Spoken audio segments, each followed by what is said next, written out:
السلام علیکم ورحمۃ اللہ وبرکاتہ۔ میرا نام فضیل خان ہے اور آج رمضان کا ڈے 2 ہے۔ آج کے اس ایپیسوڈ 2 میں رمضان ریفلیکشن کے ہم دیکھ رہے ہیں سورہ العلق کو، اور پھر میرے کل کے سوال وہی جو امپورٹنٹ تھے کہ آخر کیوں قرآن کو انسان کے دل پہ اتارا گیا اور کسی شے پہ نہیں اتارا گیا، اور کیوں سورہ العلق ہی کیوں، باقی دوسری صورت کیوں نہیں۔ یہ 2 سوال اہم ہیں اور ان کے جواب آج ہم جاننے کی کوشش کریں گے اس ویڈیو کے اندر۔ لیکن اس سے پہلے میں آپ کو ایک چیز بتانا چاہتا ہوں، ایک واقعہ سنانا چاہتا ہوں۔ ایک بار موسیٰ علیہ السلام نے اللہ تعالیٰ سے گزارش کری، اے اللہ تو مجھ سے کلام کرتا ہے، میں تیرا کلیم اللہ ہوں، لیکن یا اللہ مجھے تیری تجلی دیکھنی ہے، مجھے تیرا دیدار کرنا ہے، تیرا جمال دیکھنا ہے، اس کی جھلک دیکھنی ہے۔ اللہ سبحانہ و تعالیٰ نے موسیٰ علیہ السلام سے کہا کہ اے موسیٰ یہ تمہارے بس کی بات نہیں ہے، تمہارے پاس اتنی قوت ہے ہی نہیں کہ تم میرا عمر دیکھ سکو۔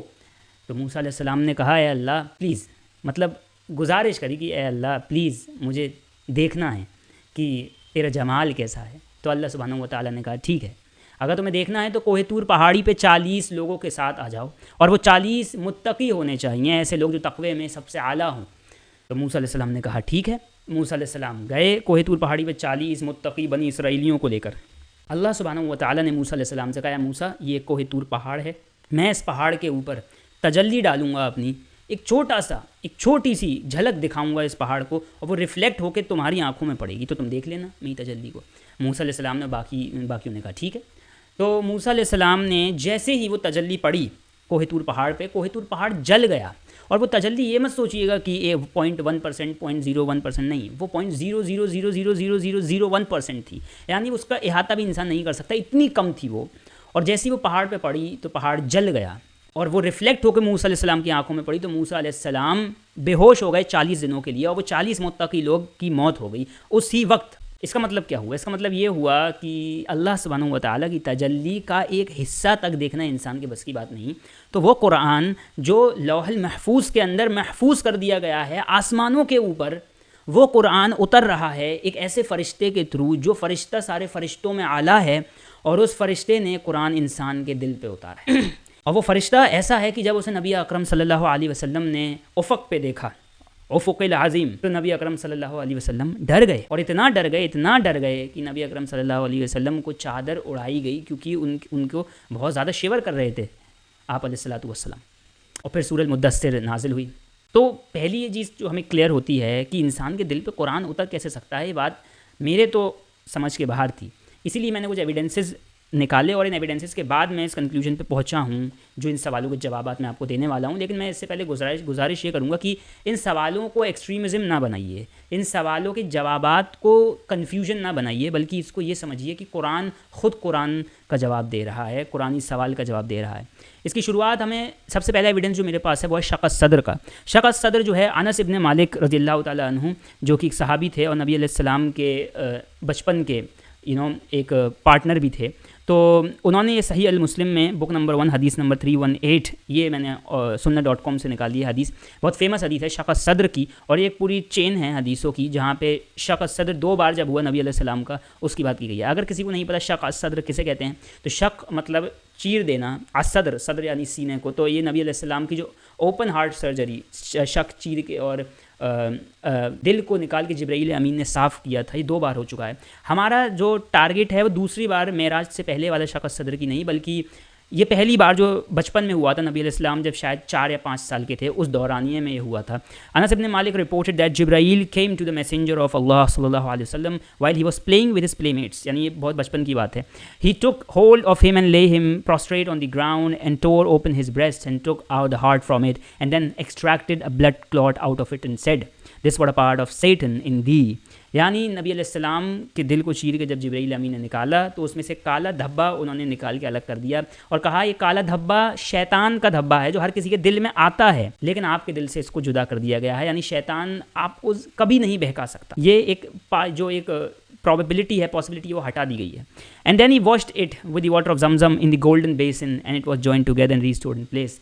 The boys came running to his mother, that is his nurse, Halima, and said, verily Muhammad sallallahu alaihi wasallam has been murdered. Na'udhu billah. They all rushed towards him and found him all right.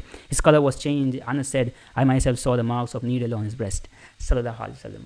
تو یہ بہت important حدیث تھی. اور شق صدر اس لیے important ہے کہ جس انسان کے دل میں یہ قرآن اتر رہا ہے وہ دل بھی کوئی عام دل نہیں ہے. پہلی چیز ہمیں یہ سمجھنی ہوگی, وہ دل کوئی عام دل نہیں ہے, وہ دل ایک اس کائنات کے سب سے اعلیٰ انسان کا دل ہے جس کو اور صاف کر دیا گیا تھا بچپن میں ہی. یعنی اس میں سے ہر ایک پاسبلٹی نکال دی گئی تھی برائی کی, کیونکہ اس کے دل میں, ان کے دل میں صلی اللہ علیہ وسلم قرآن جیسی عظیم کتاب نازل ہونے والی تھی. پہلا تو ایویڈنس یہ ہے میرا. دوسرا ایویڈنس ہے نور ان ہارٹ آف بلیور. یہ خود اللہ سبحانہ و تعالیٰ قرآن میں کہتے ہیں, چیپٹر نمبر 6 آیت نمبر 122 الانعام کے اندر, and is one who was dead and we gave him life and made for him light, Noor, made for him light, Noor, by which to walk among the people like one who is in darkness, never to emerge therefrom.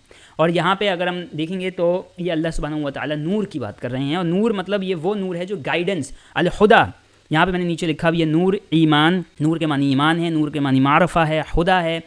یہ inherent نہیں ہوتا, یہ انسان کو دیا جاتا ہے. اسی لیے قرآن ہر کسی کے دل پہ وہ اثر نہیں کرتا جو اثر قرآن کا ہے, بلکہ قرآن کا ایک ڈفرینٹ ہی انداز ہے جس کو اللہ سبحانہ و تعالیٰ کہتے ہیں کہ اچھے لوگوں کے دل پہ یہ اور اچھائی ان کے اندر بڑھاتا ہے, اور برے دلوں میں یہ برائی کو اور بڑھاتا ہے. یعنی یہ نور جو اللہ کی طرف سے دیا جاتا ہے یہ ریکوائرڈ ہے قرآن کے لیے. 57:28 الحدید کے اندر, O you who have believed fear Allah and believe his messenger, he will then give you a double portion of his mercy and make you for a light by which you will walk and you forgive. پھر وہی guidance نور کی بات کی گئی ہے. دوسری چیز, انسان کے دل کو نور دیا جاتا ہے, اس کے دل میں ہوتا نہیں ہے, نور دیا جاتا ہے اللہ سبحانہ و تعالیٰ کی طرف سے. تیسرا ایویڈنس جو ہے Quran is being the heavy word and the نور. اگین یہاں پہ کچھ آیتیں ایسی ہیں جو قرآن کو ہی ڈائریکٹ نور کہتی ہیں, رائٹ.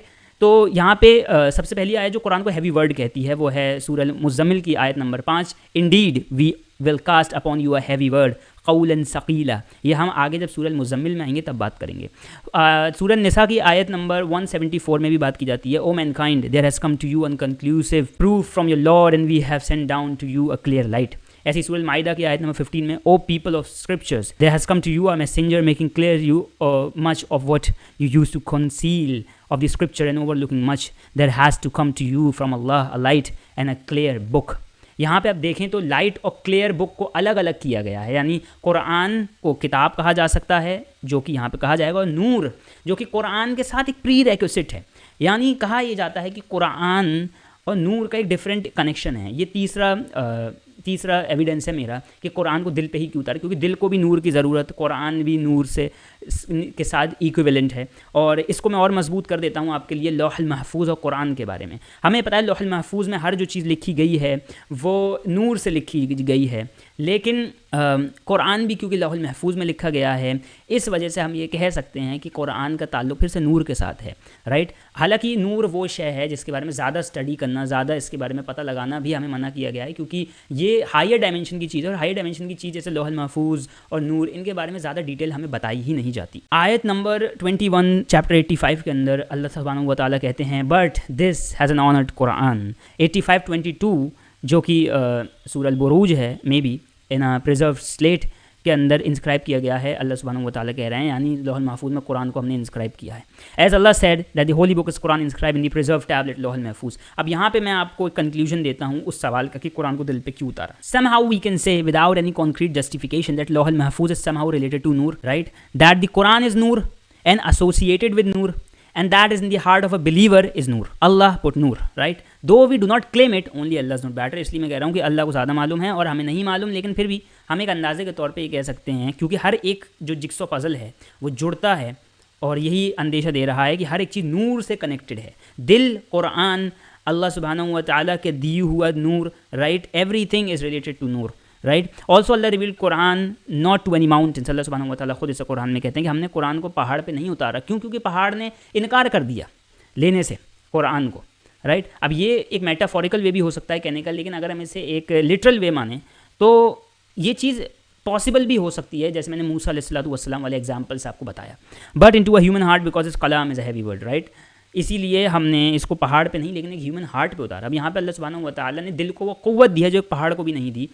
کیوں؟ کیونکہ دل بھی somehow ریلیٹڈ ٹو نور, قرآن بھی ریلیٹڈ ٹو نور, کیونکہ لوح المحفوظ بھی ریلیٹڈ ٹو نور, اینڈ اسی لیے قرآن اور نور کا ایک بہت امپورٹنٹ تعلق ہے. اسی لیے جب آپ کے دل میں برائی بھری ہوتی ہے تو قرآن آپ پہ اثر نہیں کرتا. جب آپ کے دل میں نور ہوتا ہے, جب آپ کے دل میں روشنی ہوتی ہے, تو قرآن آپ پہ اور اثر کرتا ہے, بلکہ اس نور کو بڑھاتا ہے. Somehow it is related to نور. اور یہی میری وہ 4 دلائل تھیں جس کے طور پہ میں یہ کہہ سکتا ہوں کہ قرآن نور سے بنا تو نہیں ہم کہہ سکتے کہ بنا ہے, کیونکہ ہم اپنے پاس سے کوئی چیز نہیں کہہ سکتے, لیکن قرآن اور نور کا ایک کنیکشن ہے, جو کنیکشن ہارٹ اور نور کا ہے. اس حساب سے قرآن اور ہارٹ کا بھی کنیکشن ہوا, اسی وجہ سے قرآن کو دل پہ اتارا. لیکن اور وہ بھی کس کے دل پہ؟ نبی اکرم صلی اللہ علیہ وآلہ وسلم کے دل پہ, جو کہ ویسے ہی اتنا پاک پیدا ہوا تھا, اس کے بعد اس کی شق صدر ہوا تو وہ اور پاک ہو گیا. اس حساب سے ہم یہ سم ہاؤ کنیکٹ کر سکتے ہیں. میں پھر وہی کہہ رہا ہوں کہ یہ کوئی کانکریٹ جسٹیفیکیشن نہیں ہے اور ہم اس کو کلیم نہیں کرتے بالکل بھی, ہم بس کنیکٹ کر رہے ہیں ڈاٹس کو, باقی اللہ زیادہ بہتر جانتا ہے. اس کے بعد اگلی ویڈیو کے اندر ہم دوسرے سوال کی سورہ العلق ہی کیوں, دوسری صورت کیوں نہیں, وہ ہم جواب اس کا تلاش کریں گے آگے اس چیز کے اندر, اور انشاءاللہ ہم صورت کو آگے بڑھائیں گے کیونکہ یہ سورہ امپورٹنٹ ہے. لیکن آج کی اس ویڈیو کے لیے اتنا کافی ہے میرے خیال سے. اور پھر میں جاتے جاتے آپ سے وہی گزارش کروں گا کہ غزہ کو, سوڈان کو اپنی دعاؤں میں یاد رکھیے. وہاں کے لوگ بہت تکلیف جھیل چکے ہیں, جھیل رہے ہیں, اور ان کے اوپر قیامت طاری ہے. تو یہاں پہ ہمارا سکون سے بیٹھنا بھی ایک وقت کا ضیاع ہوگا. یعنی ہم وقت ٹائم ویسٹ کریں گے اگر ہم ان کے بارے میں سوچیں گے بھی نہیں, دعا بھی نہیں کریں گے, اور اس عمل کو کنٹینیو نہیں کریں گے علم حاصل کرنے کے. تو ہم نہ صرف اس مقصد میں پیچھے رہ جائیں گے جو مقصد ہمارا ہے ایز اے مسلم, بلکہ ہم اس احکام کے اندر بھی کوتاہی برتیں گے جو اللہ سبحانہ و تعالیٰ نے ہمارے اوپر ڈالا ہے. ٹھیک ہے, تو اسی کے ساتھ میں آپ سب سے الوداع کہوں گا, اور کل ایک نئی ویڈیو کے ساتھ رمضان ریفلیکشن میں. اللہ حافظ.